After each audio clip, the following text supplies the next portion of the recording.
Donc, je suis Caroline Salnage, je suis la secrétaire générale du Théâtre des Salins à Martigues. Et le Théâtre des Salins a un nouveau directeur qui s'appelle Gilles Boucard, qui est arrivé en 2013, à l'été 2013. Et Gilles est quelqu'un qui vient de Créteil et qui a travaillé très longtemps avec Didier Fusillé, qui a été l'un des initiateurs de l'île 2004. Voilà. Donc, c'est pour vous situer le personnage et pourquoi le train bleu. Donc Gilles est arrivé et au bout d'un an, il a eu l'envie d'un projet sur le territoire et notamment sur la Côte Bleue. C'est-à-dire que lui, arrivant de Dunkerque, ayant beaucoup vécu à Paris, il s'est dit qu'est-ce qui nous relie, nous, à Martigues et les théâtres de l'ouest de l'étang de Berre, à Marseille notamment. Et donc, il s'est dit, la plus belle ligne de train qu'il y a dans le coin s'appelle la ligne de la Côte Bleue. Et si on imaginait quelque chose autour de cette ligne de chemin de fer. Donc, on en a beaucoup discuté et on a commencé à lancer des invitations à nos camarades les plus proches, c'est-à-dire au théâtre du Sémaphore de Port-de-Bouc et au théâtre de l'Olivier avec Anne Renaud, qui, elle, couvre un territoire important puisqu'elle a la direction artistique de 5 lieux, tout proche donc de notre ville. Et on a évidemment sollicité aussi la Criée, puisque souvent dans ce genre de réunion, dans ce genre de projet, c'est une histoire de personnes. Donc à la Criée, il y a Tristan Bourbouze, qui est quelqu'un qui a envie vraiment de faire bouger les choses, donc Anne Renaud et Pierre Grafféo et Gilles Boucard. Donc nous sommes retrouvés et on a donc émis l'idée de créer un événement pour faire découvrir au public nos différents lieux et aussi le territoire. Donc on a appelé ça un itinéraire côtier et artistique qui, la première année, donc ça a lieu en 2014, à la période d'été, le mois de mars, fin mars.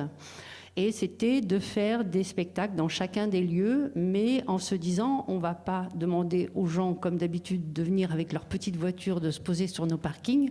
On va essayer d'entraîner avec nous les partenaires des transports du territoire, à savoir à Martigues et sur l'ouest de l'étang de Berre, puisque la métropole, sur le premier projet, n'existait pas. Il y a le réseau des bus Ulysse, donc, qui couvre à la fois la ville d'Istres, de Port-de-Bouc et de Martigues. On est allé les solliciter. Ils nous ont dit banco, on a envie de travailler avec vous là-dessus et vous êtes en train de travailler avec nous sur la future métropole en ayant ce projet. On a évidemment été voir la SNCF puisqu'on parlait de la ligne de la Côte Bleue et les gens de la région qui ont trouvé l'idée très très intéressante et nous ont dit banco, on y va avec vous. Et dans ce cadre-là, la région nous a offert 400 cartes Zou gratuites pour que les gens puissent se promener sur le territoire pendant l'opération, mais également pendant une année complète, donc sur les réseaux de chemin de fer de la région. Et on a fait notre première expérience, donc en offrant au public à la fois des spectacles payants, donc dans nos lieux.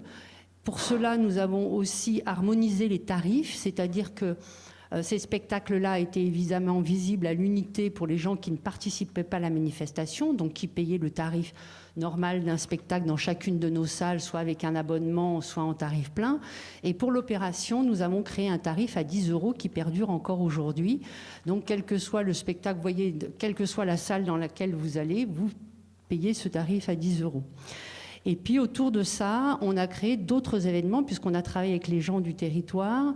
On s'est dit, Martigues, c'est pas mal. Et si on s'arrêtait à Agnolon pour aller faire un petit pique-nique et pour emmener le public découvrir cette calanque. Donc on a été là rencontrer à la fois le maire du Rove, mais surtout l'association des Calanquais de Agnolon, qui au départ, clairement, nous ont pas sauté dans les bras, puisqu'ils avaient très très peur qu'on vienne envahir leur jolie calanque, mais on leur a on a fait très très attention en leur disant, voilà, on a un nombre de personnes limité, mais on voudrait vraiment vivre quelque chose à cet endroit-là. Je suis allée rencontrer, moi, l'ensemble des restaurateurs de la calanque de Agnolon pour qu'on y prépare un pique-nique.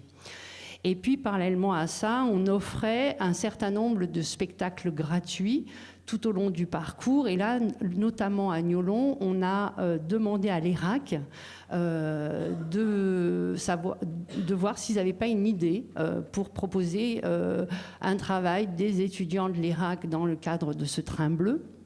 Et puis, à Martigues, on a aussi travaillé avec des acteurs du territoire, qui est le Conservatoire de musique et danse, qui est un très beau lieu dirigé par Magali Cosolino. Et là, on a dit, si on mettait un orchestre à la sortie du train, histoire que les gens se sentent accueillis. Et donc, on est parti avec les musiciens du conservatoire pour les accueillir. Donc, à chaque fois, sur chaque territoire, les gens imaginaient des choses. Là où Tristan a fait très fort également, sur Marseille, c'est qu'au-delà d'aller voir le spectacle à la Criée, c'était d'organiser une balade dans Marseille à pied, en partant de la gare Saint-Charles, et d'arriver jusqu'à la Criée avec une lecture du paysage qui a été faite, une lecture de l'architecture qui a été faite par un certain nombre d'acteurs avant d'arriver au théâtre. Ce qui a été aussi sollicité, c'est le fameux petit train que vous connaissez, que vous n'avez peut-être pas pris dans Marseille. On a été les solliciter, ils ont dit banco aussi, on y va, et c'est une jolie opération. Donc ça, c'était la première année. C'est vraiment une opération qui a plutôt bien marché. Et dès la deuxième année, on a été sollicité par d'autres lieux, et notamment le Cadran d'Ansuez, qui est un nouveau lieu qui a ouvert il n'y a pas très longtemps. Et on a entraîné aussi avec nous le théâtre de la Joliette Minoterie pour parfaire les parcours. Donc l'idée dans ces parcours, c'est de proposer, sur la première fois, c'était un week-end entier, vendredi, samedi, dimanche. L'année dernière, c'était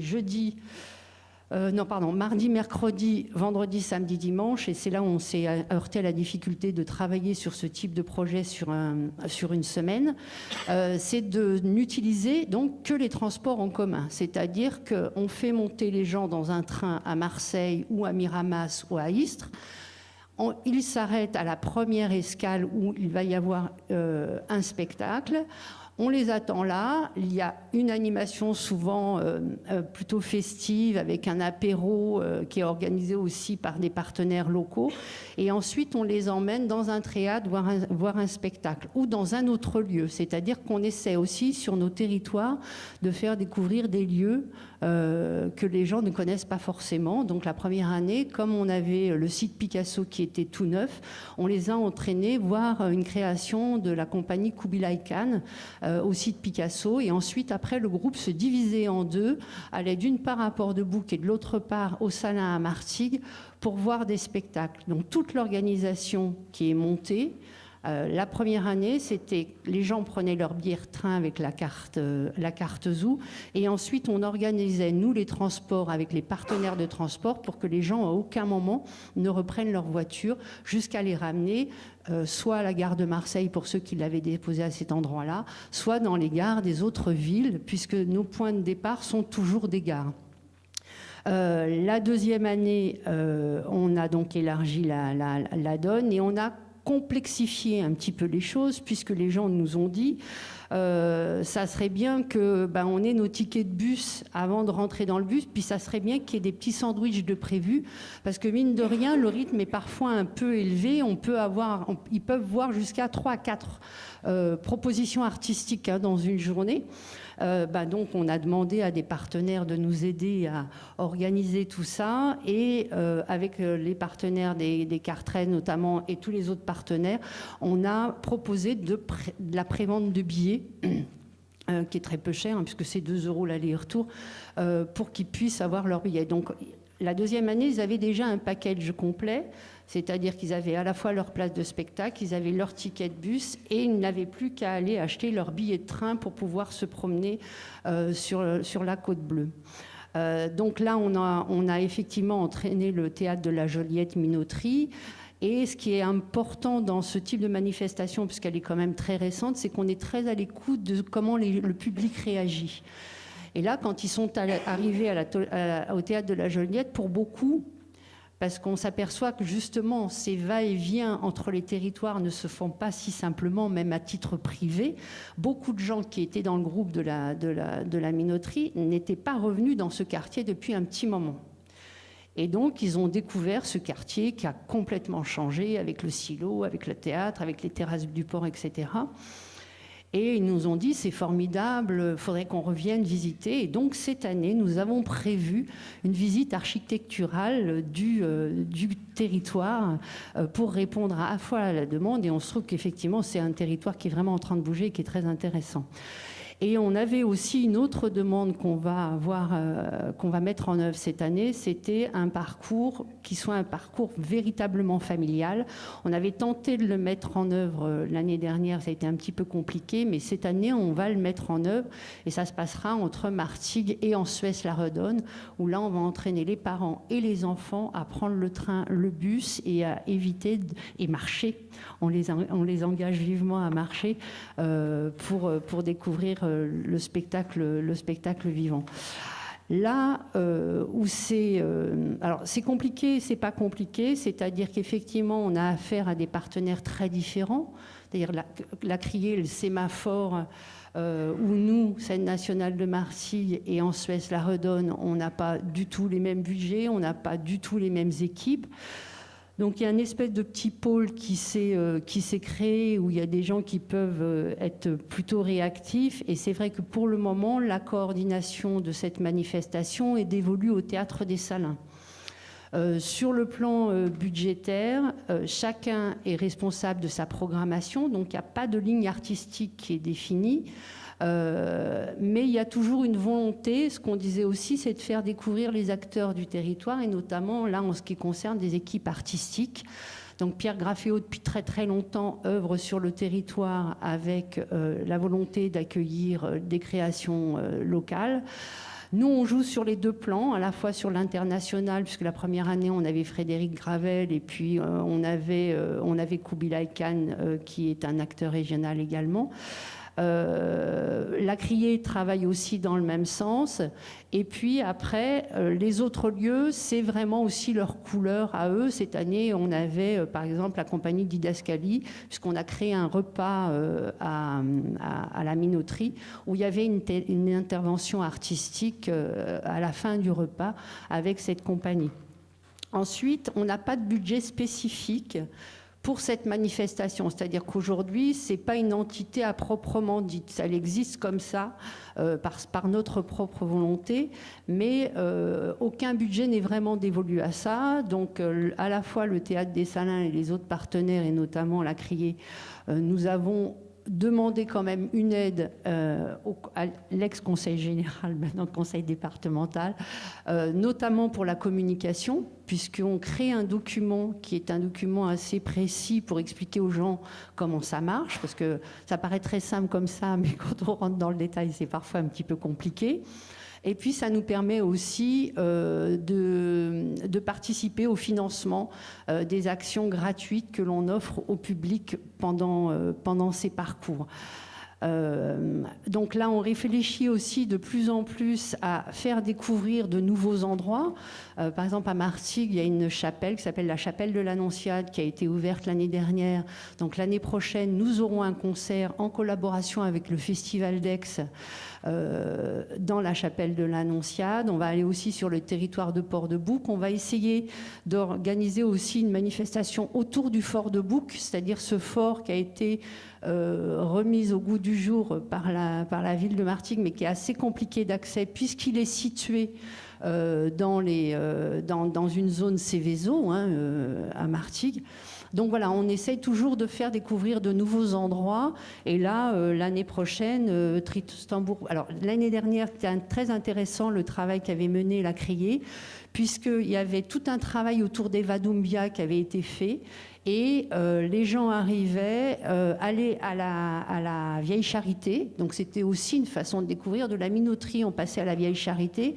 Là, il y avait des artistes d'une compagnie africaine qui donnaient une petite proposition artistique. Et ensuite, on filait au MUSEM, qui est donc rentré comme partenaire l'année dernière, pour assister à une proposition artistique d'Eva Doumbia. Puis ensuite, on repartait et on allait voir le premier volet de la traversée de Ségou par Eva Doumbia au Théâtre de la Criée. Il y avait un deuxième spectacle ensuite, mais le but du jeu, c'était vraiment de continuer à déplacer les gens. Et là, la traversée a été longue, c'est le cas de le dire, puisque nous sommes partis sortie de Marseille pour aller à Miramas écouter un concert de Café Zimmermann.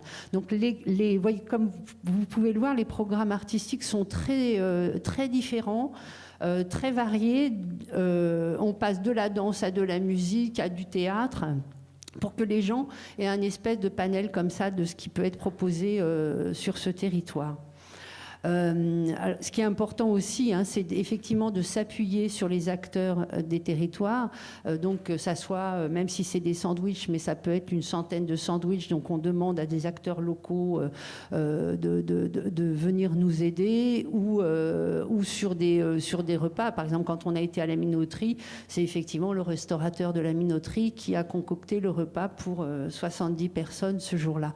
Donc, on est devenu presque un tour opérateur de la culture avec ce projet où on essaye de faire presque un package où dedans les gens vont pouvoir se déplacer, manger, voir du spectacle, faire des pauses et éventuellement faire des balades, puisque oui, j'ai oublié aussi sur la première édition, nous avions imaginé une balade en bateau puisqu'il est aussi en projet de créer des navettes entre Martigues et l'aéroport de Marseille. On espère qu'un jour ça arrivera parce que le bus c'est sympathique, mais moi j'adore le bateau personnellement. Et donc c'est vrai que cette idée de bateau en réalité a été la continuité de Marseille-Provence 2013, puisque quand on a été sur le territoire de Martigues avec la nuit industrielle, on a fait faire une balade en bateau sur le canal de Caronte au public qui a très très bien marché, où les gens voyaient des projections sur les cuves. Et on s'est dit, le bateau, la Venise provençale, elle porte son nom vraiment, quoi. Donc utilisons l'eau. Et là, on a loué un bateau avec l'aide de la CAPEM, donc qui est l'ancien territoire Martigues, Saint-Mitreux-les-Remparts, Port-de-Bouc, et on a emmené les gens de Martigues à Istres avec le bateau, de façon à ce qu'ils découvrent aussi le territoire différemment. Peu de gens en réalité se baladent, à part ceux qui ont un bateau qui font du voilier, voilà. Peu de gens se baladent sur l'étang de Berck, qui est un étang assez incroyable et exceptionnel, peut-être qu'il rentrera à l'UNESCO. Et ensuite, on avait prévu donc un bus pour que les gens montent sur les hauteurs d'Istres et ensuite aillent au théâtre. Et en réalité, les gens ont préféré la balade à pied que d'aller prendre le bus. Donc on s'aperçoit qu'en réalité, si on entraîne les gens avec un petit peu de volonté et puis d'envie de découvrir un territoire, ils le font vraiment, vraiment volontiers.